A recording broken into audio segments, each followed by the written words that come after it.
Alright, today I just want to make a little quick video on pressure transducer for a fire pump controller.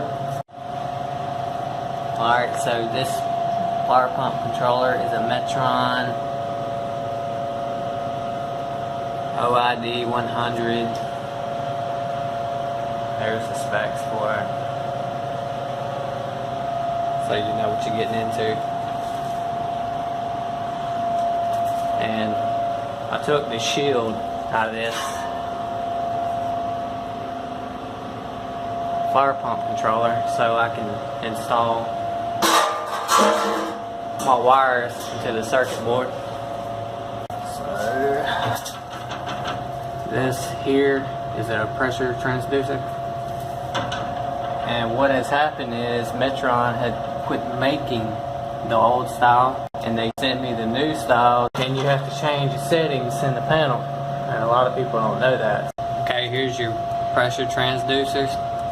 That's the old one here, and like I said before, they changed this old one to the new style, which is going to be a clip-on type. It's going to snap in. Make sure it comes with the wire, because we actually got the pressure transducer and it did not come with the wire, so make sure you get that, and you'll have to wire it up. That's pretty easy. Let me get some light on that. So all you're going to do is just take out the old one and put the wires back where the old ones were, so nothing to it. It's pretty easy. I had to isolate the fire pump to change this out, because there are no isolation valves in your sensing lines. So yeah, drain your system down, isolate it, whatever you have to do, because if you don't, you back this out, water's going to shoot up into your controller here, and you don't want that. There's about 480 volts in this panel here, so be safe on that.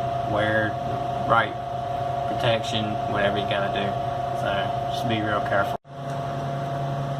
Alright, so what I'm going to do is turn the main power off, turn the main power back on. Reset. Figure number 2 up. Number 1's analog signals. Alright, so we want to change our input slope. So we're going to press enter, and our password is going to be 123333, and just remember, it's not going to pop up any numbers. Alright, so to change our numbers here, we're just going to hit the arrow up, and change and enter is going to be our scroll over. So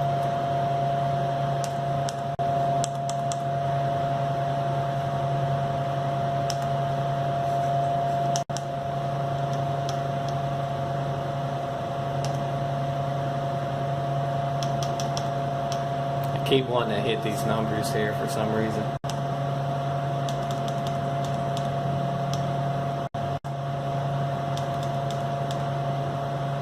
So our input slope is going to be 0.3401360. When you get done entering all your numbers, hit enter one more time to get past the last digit, and it should enter it in.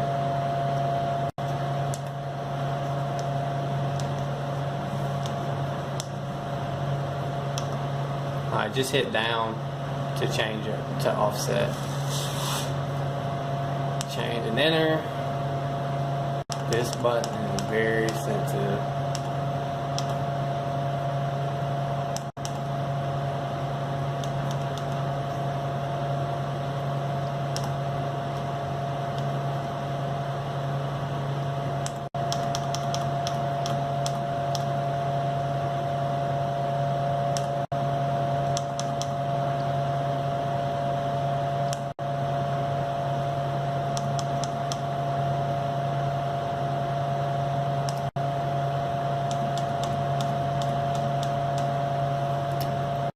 So we're double checking our numbers. -76.1904 for offset, and for slope 0.3401360. Just make sure everything stayed in. Alright, so it appears that every number that we've entered is still set. And there we go. That's what we're looking for right there. So now that I know everything's good, I'll go ahead and turn on my transfer switch. And as you can see, that's in manual. Let's see what happens when we put it in auto. That's it. We are good to go. So if you got any comments, let me know down below. And I hope this helps. Until next time.